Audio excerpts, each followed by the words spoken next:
He'd bought her for one night, but neither of them knew that a desperate choice under the neon haze of New York City would buy him something he never owned before, a future worth living for. The rain turned the Manhattan sidewalks into rivers of shimmering gray and gold when Layla Carter pressed her back against the brick wall behind Club Viper. The thud of bass inside rattled her chest but did nothing to drown out the roar in her head. She counted the last crumpled bills in her pocket. Not enough, not even close. The debt collector's threat echoed in her mind. $40,000, or they'd take something more valuable. She was 23 and out of options. Her hands trembled as she wiped water from her face. Maybe it was just rain. Maybe it was fear. Her phone screen glowed with a single text from her little brother. "Don't worry about me. Lay, I'll be okay." He wouldn't. Tommy was 15 with a heart condition that wouldn't wait for miracles. Without surgery, the doctors had given him 6 months. Layla swallowed the sob that rose in her throat. Behind her, the steel door of the club swung open. The manager barked her name. She forced herself to stand straighter. The plan was clear. Serve drinks, flirt just enough to earn bigger tips, don't look desperate, don't look broken. She almost made it through the night when the man in the sharp suit with colder eyes stepped in. He didn't belong here among cheap vodka shots and bad pickup lines. His gaze cut through neon and noise and found her like a spotlight. He watched her serve a tray of tequila to a table of Wall Street kids pretending to be wolves. When she returned to the bar, he was already waiting. Black suit, gray tie, raindrops clinging to his shoulders like diamonds. He didn't order a drink. Instead, he placed a folded envelope on the bar between them. Layla looked from the envelope to his face. She'd heard the rumors. Ethan Kingsley, the billionaire who turned failing companies into gold. The man who fired entire boards over morning coffee. Why was he here? Why was he looking at her like that? He didn't bother with small talk. "One night. No strings. I clear your debt." She should have laughed. She should have said no, but her brother's hospital bills and the shadows outside waiting to collect what she didn't have pressed the word yes against her ribs until it broke free. "How much?" Layla whispered. "Enough," he said. He pushed the envelope closer. His hand brushed hers, warm and steady, dangerously calm.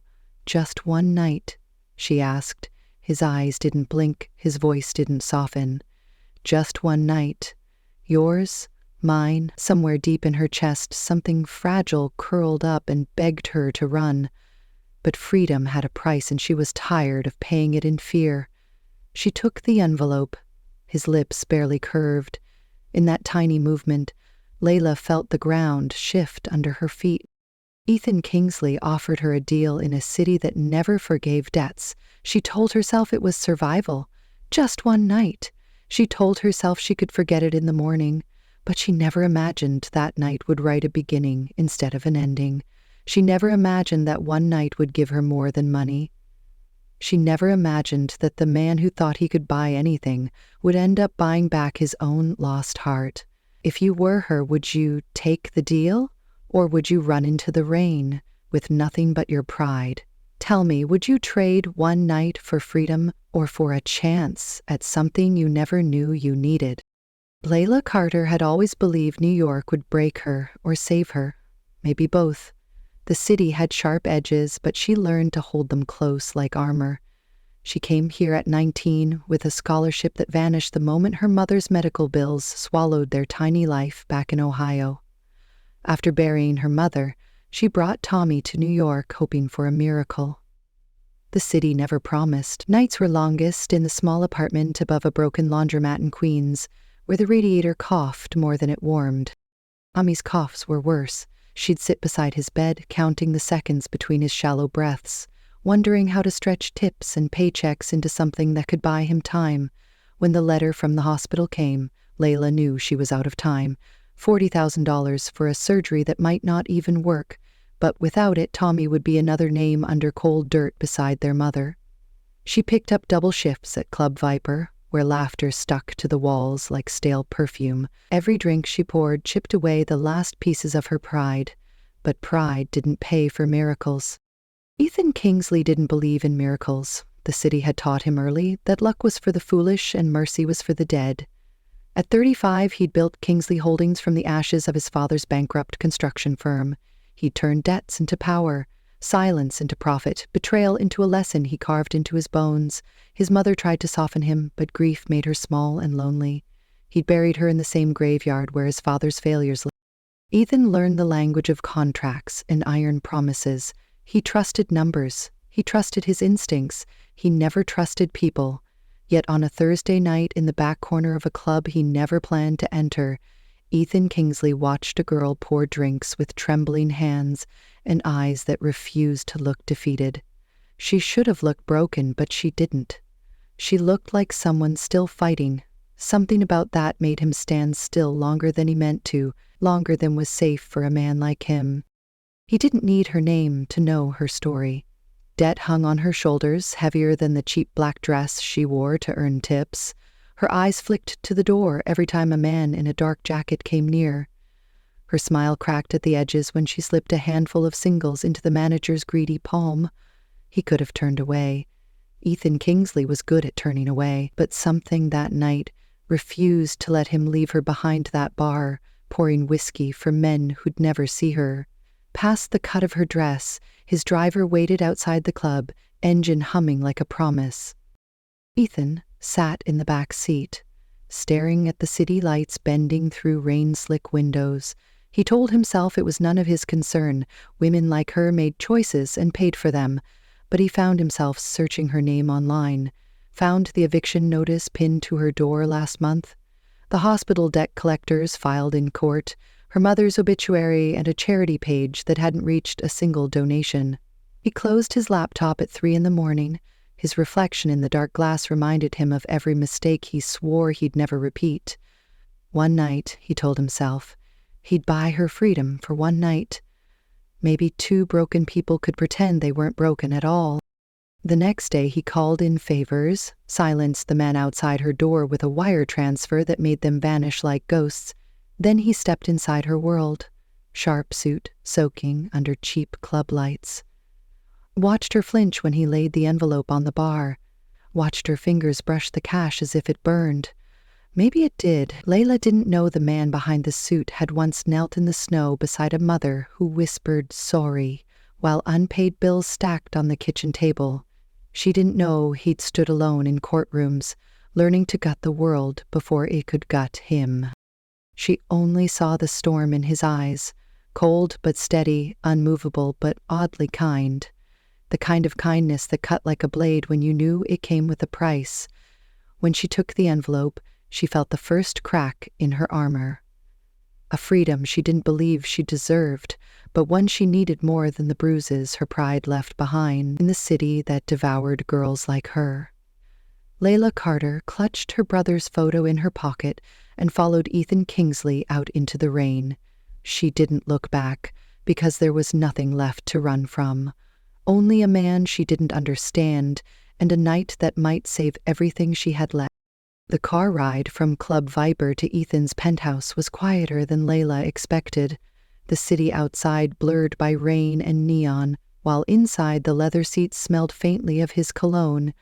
Clean, expensive like him, she kept her hands folded in her lap, staring at the envelope pressed tight against her thigh as if it might disappear if she blinked. Ethan didn't speak. He watched the city too closely to save the truth to herself. Her reflection in the door told her he was quite sturdy-side. As a grown-up, she wondered what he saw. Maybe a girl who looked too tired to be worth the trouble, or maybe just someone convenient for the night. But the way his fingers drummed on the door told her he was thinking something he didn't plan to say out loud. When the car eased to a stop in the underground garage, he stepped out first, offering his hand like this was some polite date instead of a transaction that tasted like shame in the back of her throat. She took his hand anyway because the night was too cold and the future too uncertain. The elevator smelled of polished steel and quiet money. She wondered if she'd ever see an elevator like this again once the sun rose. Probably not. People like her didn't belong in places like this, and she knew it.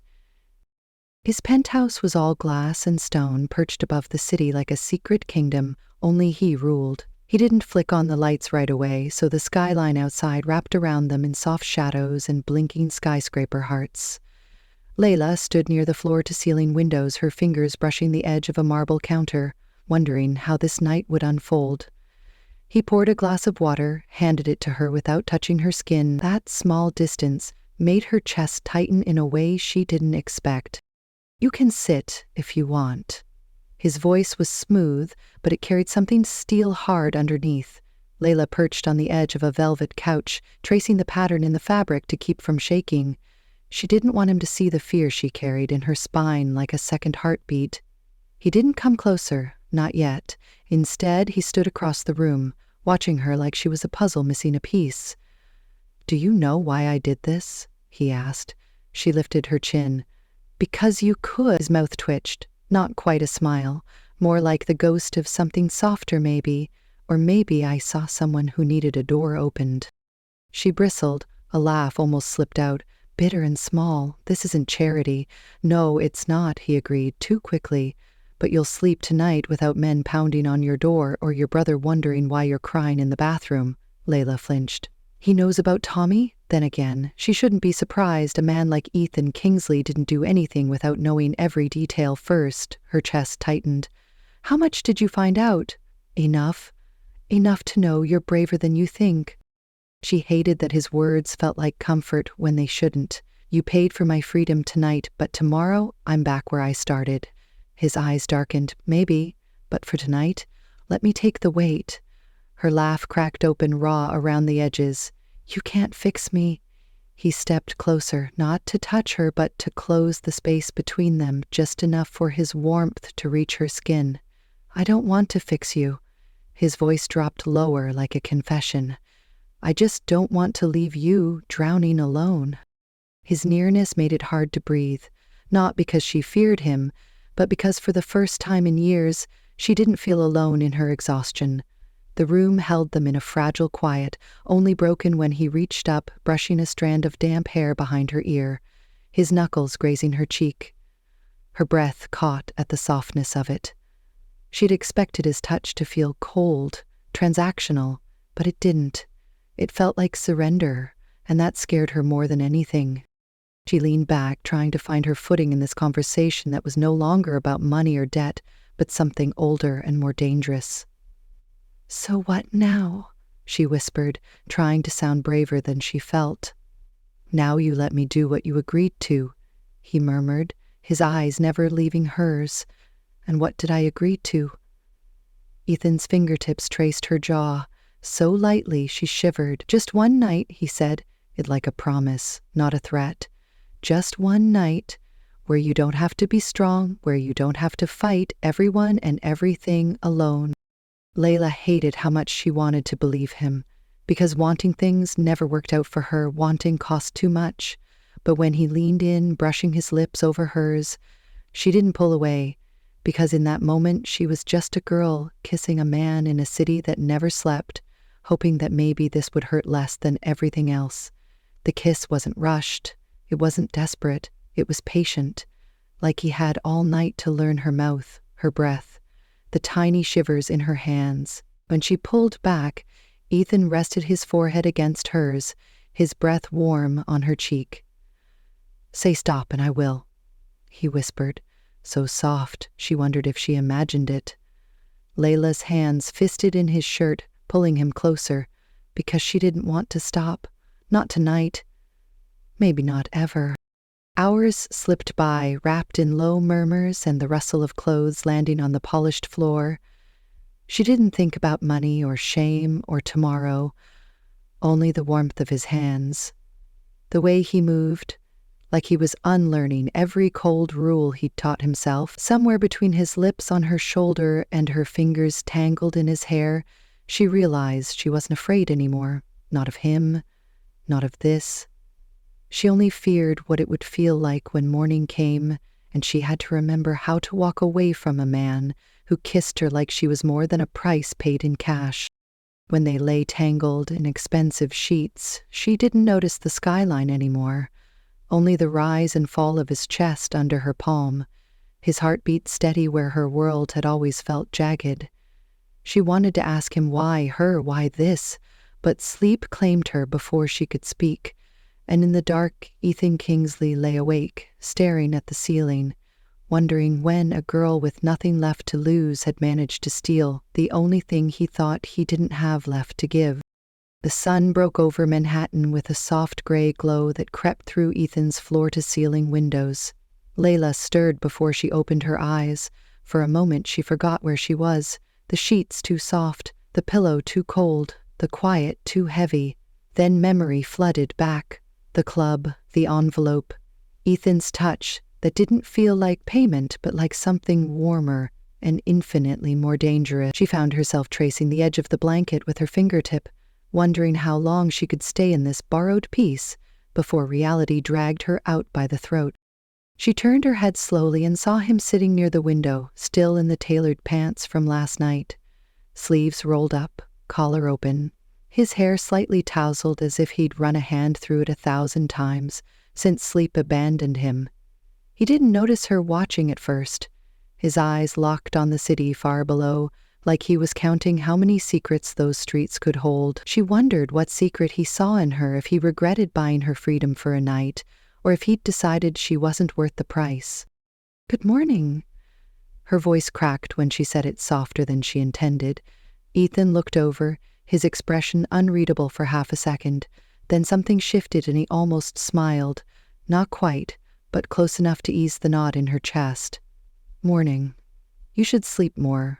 His tone carried that same quiet command it had last night when he told her to stop fighting the world for just one night. "I should go," she said instead, pushing herself up the sheet, slipping over her bare shoulder, a blush creeping up her neck when she realized how exposed she was in the harsh honesty of morning light. Ethan didn't look away, but his gaze held nothing cold or cruel, only a question. He didn't ask out loud. "Where will you go?" Layla forced a laugh, hoping it would mask the truth. "Back to my life? Back to my brother? Back to the debt that one night can't erase."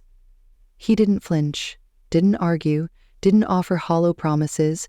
Instead, he stood, walked to her side, and knelt so they were eye level, his fingers brushing her knee like an anchor. "I didn't do this to make you feel bought, I know," she whispered. "But I do feel it anyway. I feel like I traded something I can't ever buy back." He studied her face then, his thumb traced her cheekbone gently, softer than his reputation would ever allow for anyone else. "Sometimes we pay for freedom with things we think we need to protect, but what if you didn't lose anything at all? What if I did?"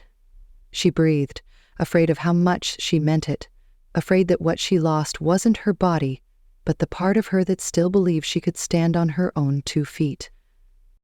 "I need to go," she repeated, more firmly this time.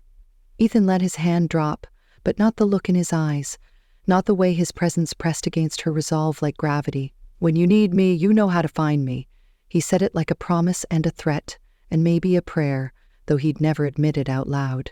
She nodded, gathered her clothes and her courage, and stepped into the bathroom to change back into the girl she was before him, the girl who knew how to carry the world alone.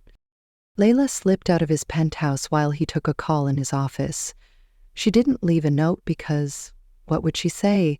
"Thank you for making me feel like a person, not a debt? Thank you for seeing me for one night when the whole world had looked away?" The lobby security barely glanced at her when she stepped into the street, the morning chill biting at skin that still held the ghost of his hands.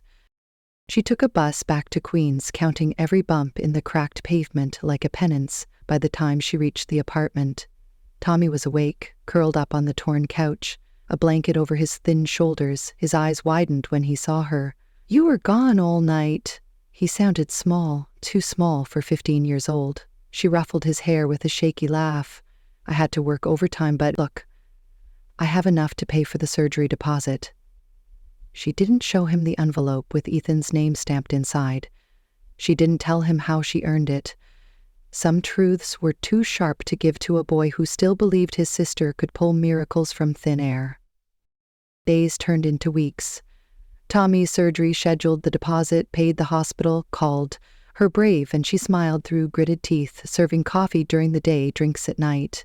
The debt collectors no longer lingered outside her door, but a new fear settled under her ribs, growing like a secret she couldn't afford. She'd missed 2 periods, blamed it on stress. But when the third never came, she stood in the tiny bathroom staring at a cheap plastic stick, blinking back tears that refused to fall. 2 pink lines stared back at her, unblinking, undeniable. Her first thought wasn't Ethan, it was Tommy. How would she care for him and a baby? Where would they live? How could she stretch herself thinner when she was already paper thin? Her second thought was Ethan, because whatever else this was, it wasn't just hers to carry.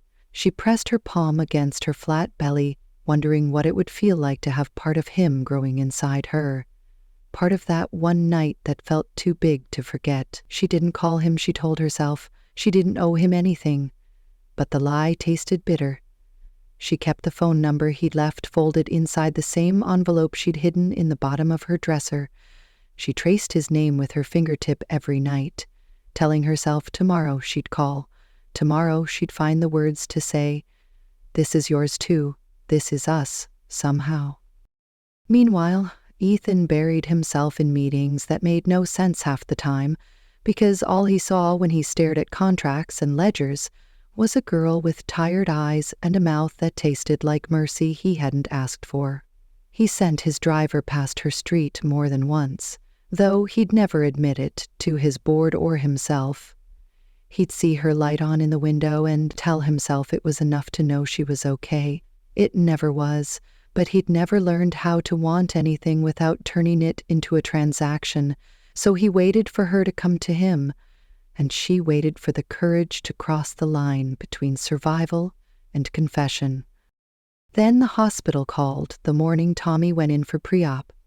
Layla sat in the hallway, her knees pulled tight to her chest, a folded coat under her head, trying to sleep off the nausea that rolled in waves that had nothing to do with stress.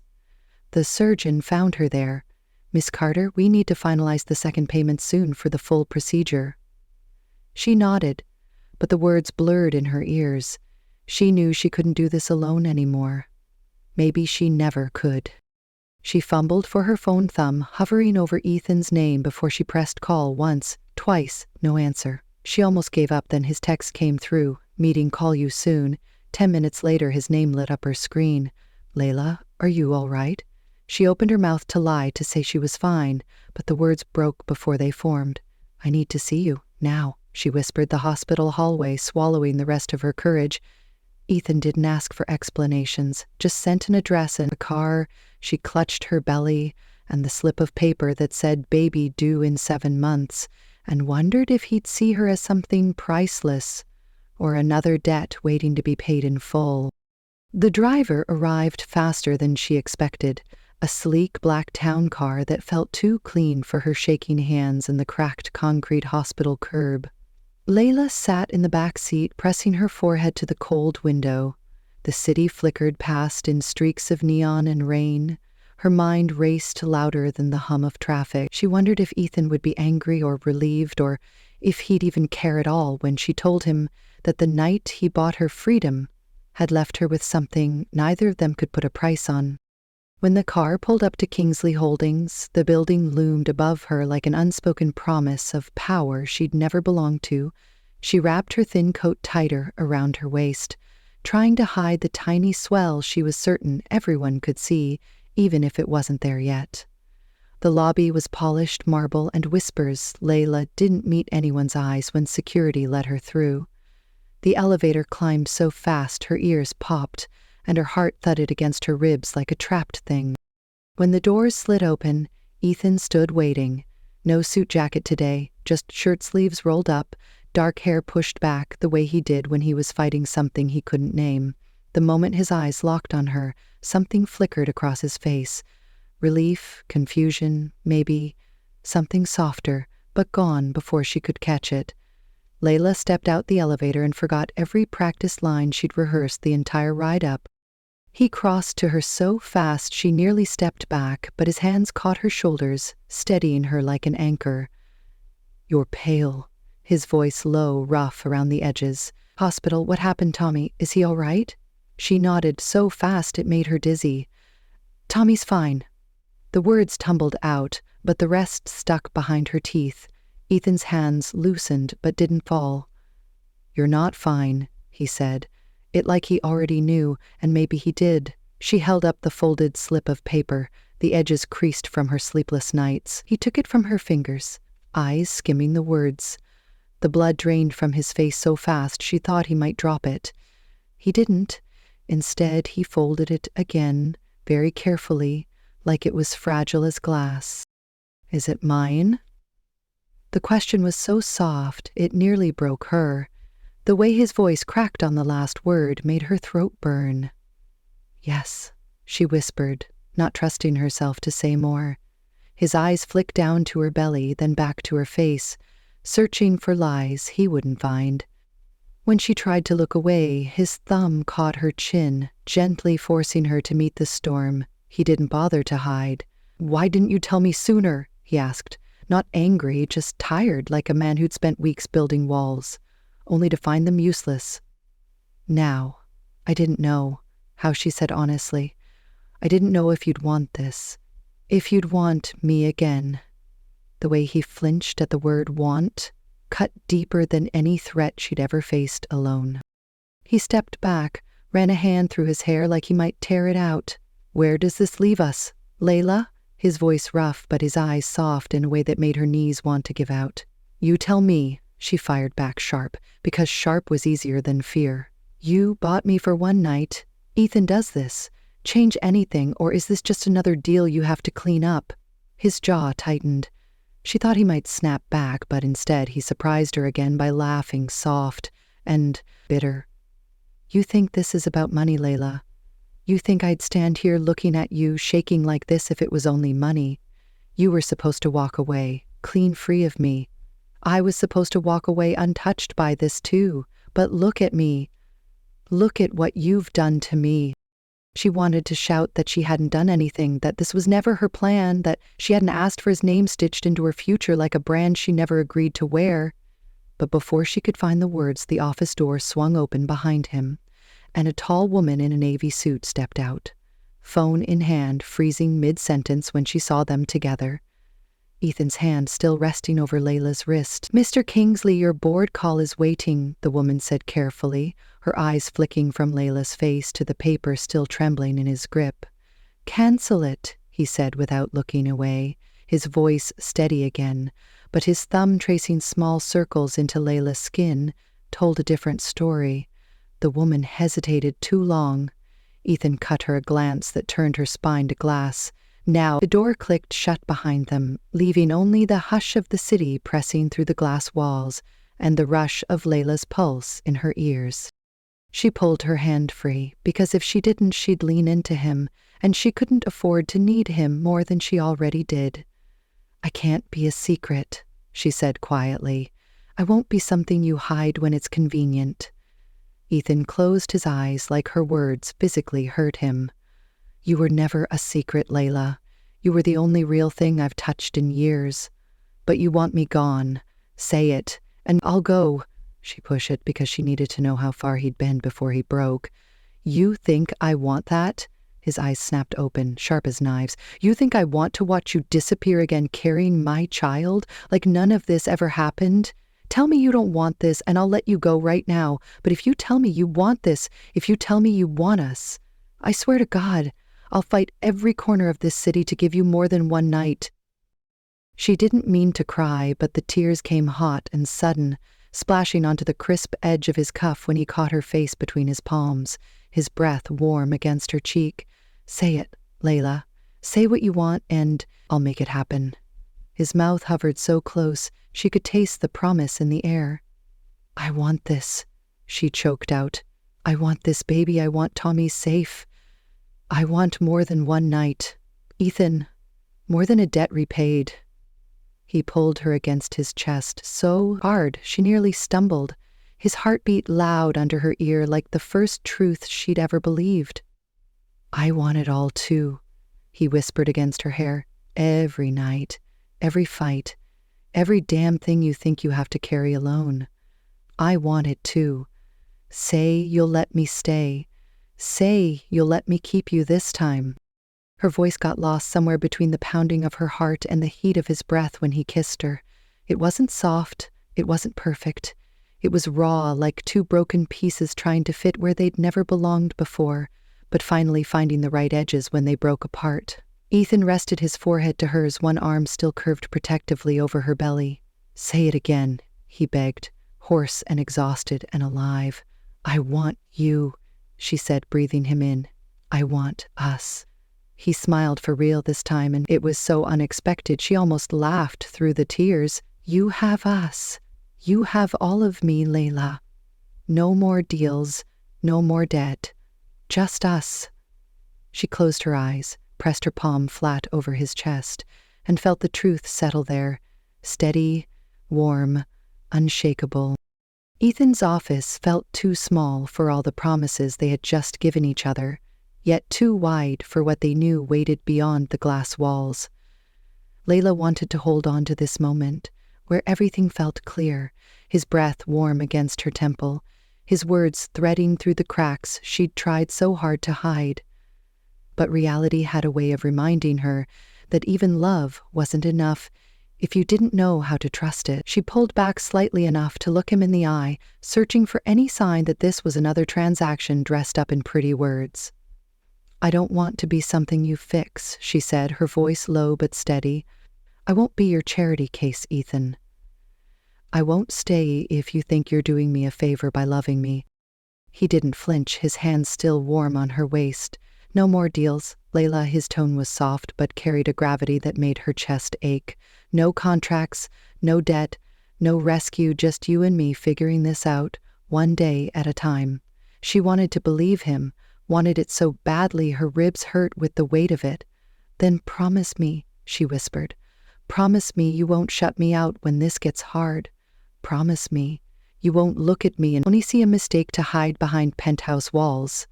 His thumb brushed the corner of her mouth, wiping away the salt of tears she didn't even know had fallen. "I promise you," he breathed. "I promise you when you wake up scared at 3 a.m., I'll be there. When you think you can't carry anymore, I'll remind you that you don't have to do it alone, ever again."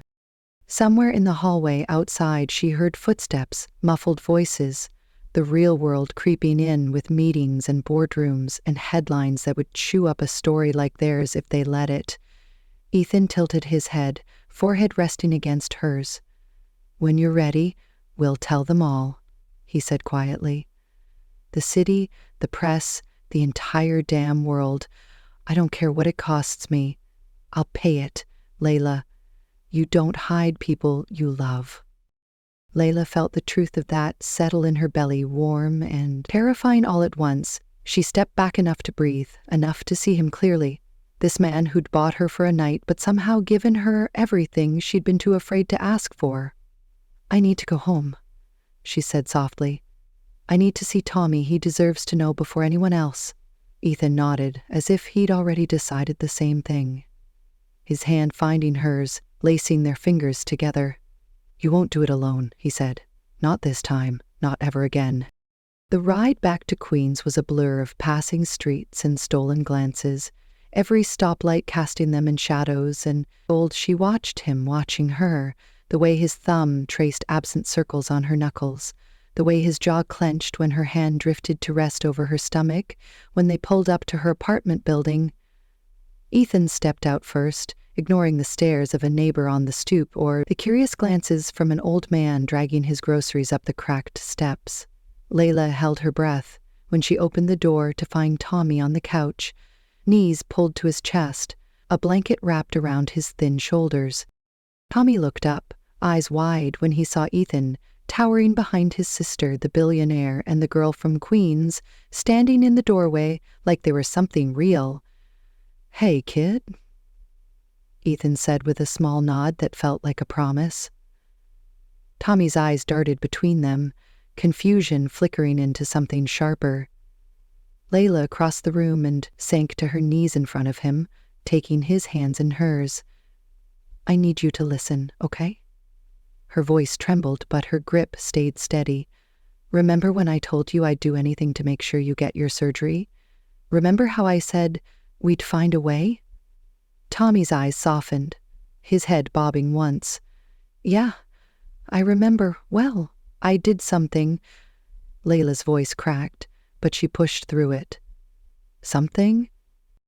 I didn't plan, but now it's happening, and I want you to know before the whole world does. Her hand found Ethan's behind her, his warmth steady like a vow. You're gonna be a big brother, Tommy. Her words landed in the small living room like a spark in dry leaves.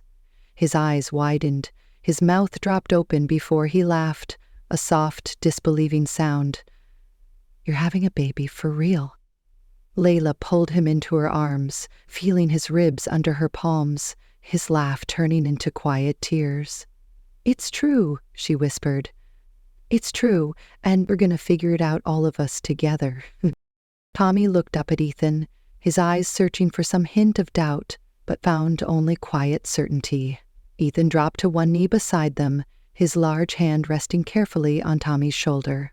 You take care of your sister, while I take care of both of you, deal? Tommy sniffed and nodded, his small hand gripping Ethan's suit jacket like an anchor. Layla pressed her forehead to her brother's, the moment too big, too fragile to hold for long, but real in a way she hadn't let herself dream about in years. Hours later, after Tommy fell asleep, with a blanket tucked around him and Ethan helped her wash the few dishes in the tiny sink, they sat on the worn sofa, Layla's legs tucked under her, his arm draped over the back, just close enough that her shoulder brushed his every time she shifted. What happens now, she asked, not accusing, just tired, her voice softer than it had been in days. Ethan tilted his head, studying her like she was the only blueprint he'd ever needed. Now, he said carefully, now you pack a bag and come home with me. Let me take you somewhere. You can breathe. Somewhere safe. Layla laughed, a little breathless, at the word home. Your place doesn't feel like home, she admitted, then caught herself. Her cheeks flushed. Ethan's mouth curved, not quite a grin, but enough to warm the cold corners of the room. Then we'll fix that, he murmured. We'll build one that does. She didn't answer with words, just leaned into his side, feeling the steady thrum of his heartbeat beneath her palm. They stayed like that in the soft dark of the apartment above a broken laundromat, where freedom once felt like something too far to touch. Now it curled inside her, growing tiny and perfect, and possibly real. Tomorrow, the world would come for them. Questions, whispers, headlines, 1,000 voices, telling them how wrong it was to believe that a night could turn into forever. But tonight, she let herself believe anyway. Ethan's lips pressed to her temple, a promise wrapped in warmth. When you can't sleep, he whispered. You wake me when you're scared. You tell me when you feel alone. You pull me back every time. Layla Carter, don't you dare try to carry this by yourself. Not anymore. She closed her eyes, and for the first time in too long, she let herself rest against a promise that didn't cost her anything except her fear. 3 years later, Layla Kingsley pushed open the door of a sunlit cafe in Brooklyn, balancing a diaper bag on one arm and a giggling toddler on her hip. The bell above the door chimed the same way it did every morning, but it still made her smile, because it reminded her of the very first door she'd ever walked through that changed everything. Back then, she was Layla Carter, just a girl with tired eyes, debt she couldn't outrun, and a promise she wasn't sure she'd survive long enough to keep.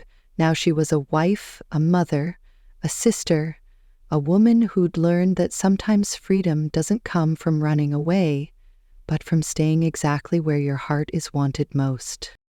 Ethan was already waiting for them at their usual corner table, sleeves rolled up, collar open, one hand tapping a rhythm on the table while he read emails on his phone.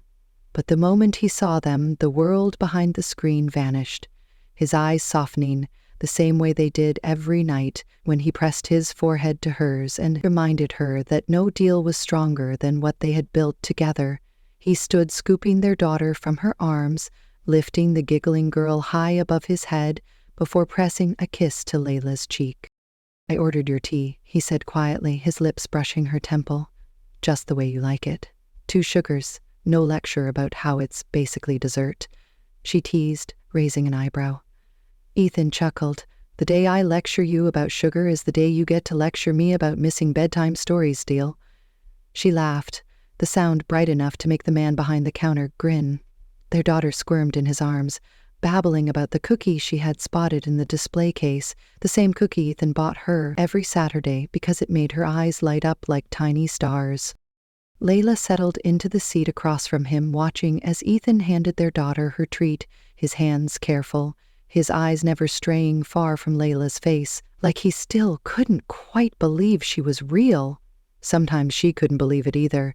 The nights they spent in that glass tower above the city, haunted by the echo of how they started, still whispered through her memory. But they didn't hurt anymore. They were just proof that miracles sometimes arrive wearing the disguise of mistakes. Tommy's voice cut through her thoughts. "Hey, sleepyheads." He dropped into the booth beside Layla, taller now, shoulders broader, the same crooked grin he'd worn since he was 5, surgery scars hidden under his college sweatshirt. His life stretched wide open before him, just like she had promised. "What's this?" he teased, tapping the cookie crumbs off his niece's chin, bribing her with sugar already. Ethan smirked. "Bribing her is cheaper than bribing you, Tommy." Tommy laughed. "Yeah, well, you're stuck with both of us, so better budget for more cookies." Layla watched them both, her brother, her husband, her daughter, safe, happy, messy, alive. Her palm drifted to the curve of her belly where another tiny heartbeat fluttered, strong and steady. Ethan's eyes caught the motion, and for a second they just looked at each other, no words, just that quiet shared promise that no matter how this began, they'd write the rest together. One choice at a time, one breath at a time. When they stepped back out into the city sunshine, Layla took Ethan's hand, twining her fingers through his the same way she had that first morning in his penthouse, when trust felt heavier than the rain outside. Now it felt like the only weight she'd never drop. She glanced up at him, the city alive around them, and whispered, "Do you ever think about that night?" He looked down at her, eyes warm, voice steady. "Every day. Best mistake I ever made." She laughed, pressing her mouth to his shoulder. For the first time in a long time, she didn't flinch when people looked, because this love wasn't a secret, it was theirs. Some people say freedom is something you fight for alone, but Layla knew better. Sometimes freedom is one night that becomes a lifetime because someone was brave enough to stay when leaving was easier. She looked at Ethan, at Tommy, at the child in her arms, and the promise growing under her ribs. And she knew that love could never be bought, only chosen over and over every single day. So tell me, would you have traded one night for a chance at forever? Would you have risked everything for something you couldn't return? If you were her, what would you have done? Leave a comment, share your story, and don't forget to subscribe. Your voice makes this family bigger than any secret ever could.